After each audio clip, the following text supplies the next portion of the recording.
4e manche du championnat de France de la montagne, la course de côte d'Ébécrevon-Téréval-Agneau marquait le début d'une campagne de l'Ouest. Pour la 35e édition de cette épreuve normande où le soleil était enfin de la partie, Nicolas Schatz faisait figure d'épouvantail. Avec 3 victoires en 3 épreuves, cette année, le Mâconnais pouvait aborder cette course en toute confiance. Dès les essais, la Norma numéro 1 se distinguait avec un meilleur chrono, 1 seconde 3 devant Sébastien Petit et 2 secondes 2 devant Cyril France. Le leader du championnat enfonçait le clou dès le lendemain avec un chrono de 54 secondes 548, soit 977 millièmes de mieux que son dauphin Sébastien Petit. Sur cette pente de 4,5% et longue de 2 km 100, le Savoyard, handicapé par des douleurs lombaires, n'a rien pu faire pour empêcher le sextuple champion de la discipline de se diriger vers une toute nouvelle victoire.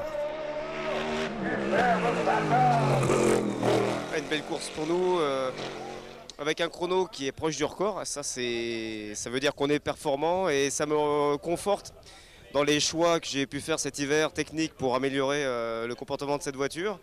Parce que l'an dernier, j'étais un petit peu limité par mon amortissement, et donc on a fait un step cet hiver. Et c'est vrai que les 3 premières courses sont déroulées de manière un peu bizarroïde suite à la météo. Là on a une course qui s'est jouée sur le sec du début à la fin, de bout en bout. Ça c'est important, c'est la première fois de la saison.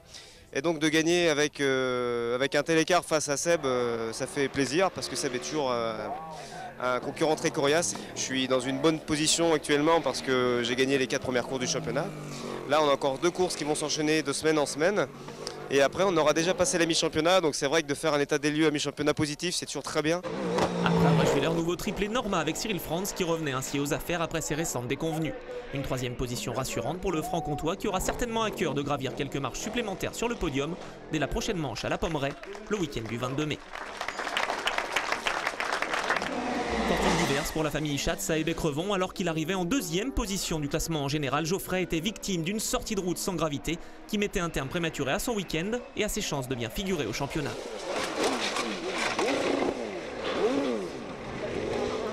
Yannick Latreille, vainqueur en CN2, en profitait pour se hisser à la 4e place du classement final. L'Auvergnat devançait la Norma de Freddy Cadeau et la Tatus de Jean-Jacques Maître.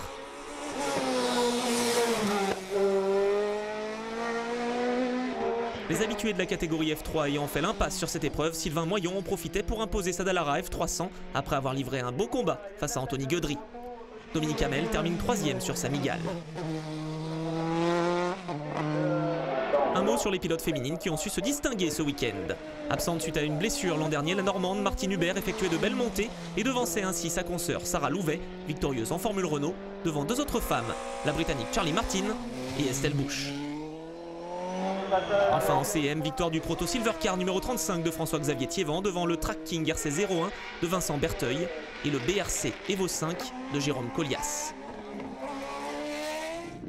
Plus que 2 semaines à attendre avant de retrouver les acteurs du championnat en Anjou pour savoir si Sébastien Petit sera en mesure de réitérer sa victoire 2015.